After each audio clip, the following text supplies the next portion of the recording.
بسم اللہ الرحمن الرحیم۔ السلام علیکم دوستو۔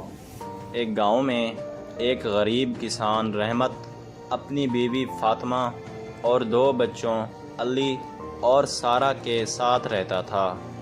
رحمت کی زندگی کا دار و مدار اس کے چھوٹے سے کھیت پر تھا، جہاں وہ دن رات محنت کرتا تاکہ اپنے خاندان کا پیٹ پال سکے۔ ایک دن رحمت کھیت میں کام کر رہا تھا کہ اچانک اس کا بیل بیمار ہو گیا۔ بیل کی بیماری نے رحمت کو شدید پریشانی میں مبتلا کر دیا، کیونکہ بیل کے بغیر کھیت کی جوتائی ممکن نہیں تھی۔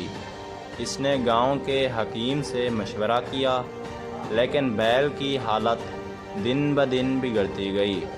رحمت نے فیصلہ کیا کہ وہ شہر جا کر کوئی دوسرا کام کرے گا تاکہ بیل کے علاج کے لیے پیسے جمع کر سکے۔ فاطمہ نے اسے حوصلہ دیا اور کہا کہ اللہ پر بھروسہ رکھو، سب ٹھیک ہو جائے گا۔ رحمت نے اپنے دوست احمد سے کچھ پیسے ادھار لیے اور شہر کی طرف روانہ ہو گیا۔ شہر پہنچ کر رحمت نے مختلف جگہوں پر کام کی تلاش کی۔ کئی دن کی کوششوں کے بعد اسے ایک کارخانے میں مزدوری کا کام مل گیا۔ وہ صبح سے شام تک محنت کرتا اور جو تھوڑے بہت پیسے کماتا وہ فاطمہ کو بھیج دیتا تاکہ گھر کا خرچ چل سکے۔ ایک دن کارخانے کے مالک نے رحمت کی محنت اور ایمانداری کو دیکھتے ہوئے اسے مستقل ملازمت کی پیشکش کی۔ رحمت خوش ہوا، لیکن اس کا دل گاؤں اور اپنے کھیت کی طرف مائل تھا۔ اس نے مالک کا شکریہ ادا کیا اور کہا کہ وہ اپنے گاؤں واپس جانا چاہتا ہے۔ گاؤں واپس آ کر رحمت نے بیل کا علاج کروایا اور دوبارہ کھیت میں کام شروع کر دیا۔ اس کی محنت سے فصل اچھی ہوئی اور اس کی مالی حالت بہتر ہونے لگی۔ اس نے احمد کا قرض چکایا اور اپنے بچوں کی تعلیم پر توجہ دی۔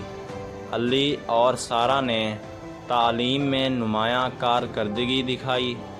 علی نے زراعت میں دلچسپی لی اور جدید طریقوں سے کھیتی باڑی کرنے لگا، جبکہ سارہ نے طب کی تعلیم حاصل کی اور گاؤں میں ایک کلینک کھولا تاکہ لوگوں کا علاج کر سکے۔ رحمت اور فاطمہ اپنے بچوں کی کامیابیوں پر فخر محسوس کرتے تھے۔ ان کی محنت اور صبر کا پھل میٹھا ثابت ہوا۔ گاؤں کے لوگ بھی رحمت کے خاندان کی ترقی سے متاثر ہوئے اور ان سے سیکھنے لگے کہ محنت، صبر اور تعلیم سے زندگی میں کیسے بہتری لائی جا سکتی ہے۔ اس کہانی سے ہمیں یہ سبق ملتا ہے کہ مشکلات اور پریشانیوں کا سامنا کرتے ہوئے بھی ہمت نہیں ہارنی چاہیے۔ محنت، صبر اور اللہ پر بھروسہ کرنے سے حالات بہتر ہو سکتے ہیں اور کامیابی حاصل کی جا سکتی ہے۔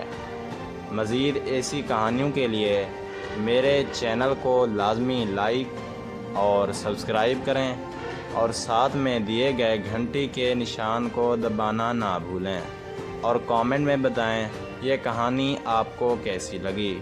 شکریہ دوستو۔